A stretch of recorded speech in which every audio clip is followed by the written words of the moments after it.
시대의 패러다임을 바꿔가는 한 축이 바로 빔 분야라고 생각을 합니다. 세계 최초로 공항 분야 빔 기술을 인증을 취득을 했습니다. 전 세계적인 기술로 승격시키는데 우리 회사가 선도적인 역할을 하고 있습니다. 네, 신공항 추진단에서 신공항 건설 사업과 빔 사업을 맡고 있는 문순배라고 합니다. 신공항 추진단은 전체적인 신공항의 프로세스와 기술 그리고 건설부터 운영까지 총괄하는 부서입니다. 그 중에서 이제 울릉공항 부분을 착공해서 진행을 하고 있습니다. 그리고 관련된 기술이나 지침, 절차들과 함께 기반이 되는 시스템 그리고 빔 사업 이런 것들을 통해서 나중에 신공항이 건설되고 운영되는 데까지 필요한 모든 사항들을 총괄하는 부서입니다. 빔이라는 거는 우리가 잘 아는 컴퓨터 속에 3차원 세상 속에서 3차원 건물 모형을 가지고 무언가를 하는 기술입니다. 간단하게 생각하면 우리 게임이나 이런 걸 보시면 건물들이 실제 모습처럼 이렇게 들어가 있잖아요. 그런 건물들을 3D 정보로 직접 보고 그 안에서 시뮬레이션도 해보고 그 안에서 일어날 수 있는 문제점들을 건설 단계 이전에 미리 예측해보고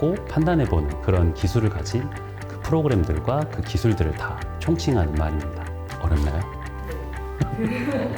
빔 기술은 비단 최근의 개념은 아닙니다. 벌써 건설이나 기술 분야에서 30여 년간 지속되었던 기술입니다. 하지만 이 빔 기술이 프로그램 회사에서 빔 프로그램들을 만들어서 운영하고 배포하면서 주도를 해왔었습니다. 그러다 보니까 컴퓨터 프로그램 회사들에서 만드는 소프트웨어의 한계에 이 빔 기술 자체가 이 제약을 받게 됩니다. 그 한계를 넘어서서 이 빔 파일을 회사 내에 있는 시스템들 이런 것들과 연동시킬 수 있는 호환성이나 확장성을 갖게끔 해주는 기술이 우리 회사의 특징입니다. 그래서 우리 회사가 가지고 있는 빔 기술을 가지고 국제기구 그리고 국제 인증이라고 할 수 있는 ISO 인증기구를 통해서 세계 최초로 공항 분야 빔 기술을 인증을 취득을 했습니다. 국제기구와 국제회의 그리고 국제협의체와 함께 빔 기술을 어떤 한계와 제약에서 벗어나서 전 세계적인 기술로 승격시키는데 우리 회사가 선도적인 역할을 하고 있습니다. 지금 지어지고 있는 울릉공항은 우리 KC 빔 시스템과 연동을 해서 건설 단계까지 빔 기술을 적용하고 끝나는 기존의 제약성을 넘어서 운영 단계까지 그리고 유지 관리까지 확장시킬 수 있는 그런 내용으로 지금 시공과 설계 그리고 운영 계획까지를 만들어가고 있습니다. 짧은 기간에 그리고 모든 공항의 대부분의 시설을 한 번에 테스트해보고 나오는 문제점을 개선해보고 할 수 있는 역할로는 울릉공항이 정말 최적입니다. 그래서 국제적으로도 지금 많은 관심을 갖고 있습니다. 빔 기술을 처음 접하게 됐던 거는 대학생 때였습니다. 그때 좀 가정 형편이 좀 어렵고 하다 보니까 이 컴퓨터나 이런 것들을 살 수도 없었고 컴퓨터실에 가서 이렇게 컴퓨터를 쓰는 것밖에 할 수가 없었습니다. 그때 이제 컴퓨터에 대학원 박사과정 이런 분들이 빔 프로그램이란 거를 깔아놓고 보고 이런 걸 얼핏 보게 됐습니다. 빔 기술을 가지고 컴퓨터실에서 게임하듯이 빔 모델을 만들고 하는 게 너무 재밌었어요. 오히려 빔 프로그램 내에서도 내가 만든 건물들이나 이런 데를 돌아다니고 저한테는 뭔가 학업이나 공부를 하기 위해서 배우는 프로그램이 아니라 게임의 일종으로 받아들여져서 지금까지도 너무 재밌게 하고 있습니다. 빔 프로그램을 가지고 뭔가 이렇게 막 많이 만들고 하다 보니까 빔 프로그램 제작사에서 만드는 사람들보다 이걸 활용하는 거는 제가 더 많이 해보게 되더라고요. 그러다 보니까 오류나 에러들을 많이 발견할 수가 있었어요. 이걸 제작사에 메일이나 정리를 해서 보냈었습니다. 그러다 보니까 회신 같은 게 오는 거예요. 한번 올 수 있느냐, 와서 이거를 좀 알려줄 수 있느냐, 그런 것들이 있어서 빔 프로그램 제작사에 가서 이런 기술 연수 같은 거를 받을 수 있었습니다. 거기에 있는 개발자들과 빔 프로그램을 가지고 좀 업그레이드 버전을 개발하는데 조금 서로 의견도 조율하고 같이 참여도 하고 했었습니다.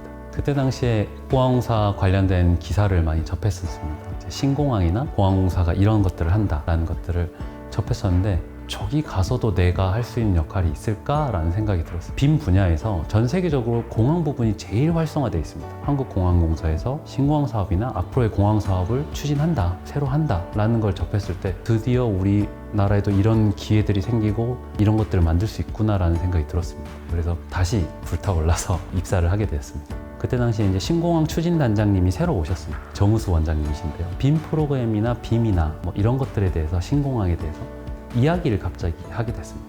단장님께서는 본인이 이제 이 공사에서 오랫동안 건축 분야에서 쌓아왔던 노하우나 앞으로의 방향이나 그런 생각들을 저한테 말해주시고 저는 요즘 신기술과 앞으로의 방향들에 대한 그런 것들을 같이 말씀드리고 하다 보니까 어떤 공통 분모들이 생기더라고요. 근데 윗분들은 이런 걸 어떻게 실현해야 되는지, 어떤 기술로 표현해야 되는지가 조금 필요하고, 저는 그런 걸 표현하거나 실현할 수 있는 그런 방법은 아는데 어떻게 나가야 될지에 대한 노하우나 이런 것들은 없었기 때문에 같이 이야기하면서 시너지가 엄청나졌습니다. 정말 말단 사원이었던 제가 단장님하고 그렇게 이야기를 하면서 뭔가 생각을 할 수 있었던 그런 기회가 너무 아직도 기억에 남습니다. 아이디어들을 집약해서 이제 경영회의 때 발표할 수 있는 기회를 주셨습니다. 그래서 그 경영회의 때 정말 허심탄회하게 정말 발표를 했었던 것 같습니다. 감사합니다 하고 인사를 딱 하고 옆에 자리에 앉아서 앉는데 정의수 원장님 문자를 하나 그 자리에서 보내시더라고요. 순배 씨 고개 들어 잘했어 이렇게 하시는 거예요. 그 자리가 정말 중요한 자리였던 것 같습니다. 그 이후에 한번 사업을 기획해보고 한번 추진해봐라. 6개월을 줄 테니까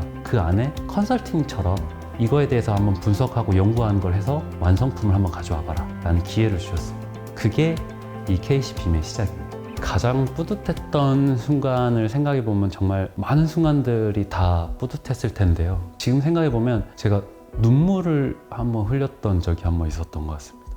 자랑스러운 후배다 라는 말 한마디, 그리고 순배 씨가 하는 게 이런 건 줄 몰랐다, 응원하고 참 선배로서 뿌듯하다, 이런 말들, 이런 걸 들을 때 정말 너무 감동을 받았습니다. 그래서 우리 공사 같은 직원분들은 그거를 하기까지 얼마나 힘든지를 다 경험을 해보시고 어떤 과정이 겪었을지를 다 이렇게 떠오르고 아실 겁니다. 그런 분들이 칭찬 한마디 해주시고 뭔가 응원 한마디 해주실 때 그 마음이 고스란히 전해졌습니다. 정보산업과 건설산업, 기술산업 이런 것들이 융합되면서 하나의 시대가 열리는 새로운 패러다임이 바뀌어가고 있습니다. 그 안에서 빔 기술이라는 거는 건설이나 기술 시장과 정보산업 분야이기도 합니다. 그리고 정보를 교환하는 융합산업이기도 하고 건설산업과도 관련이 있습니다.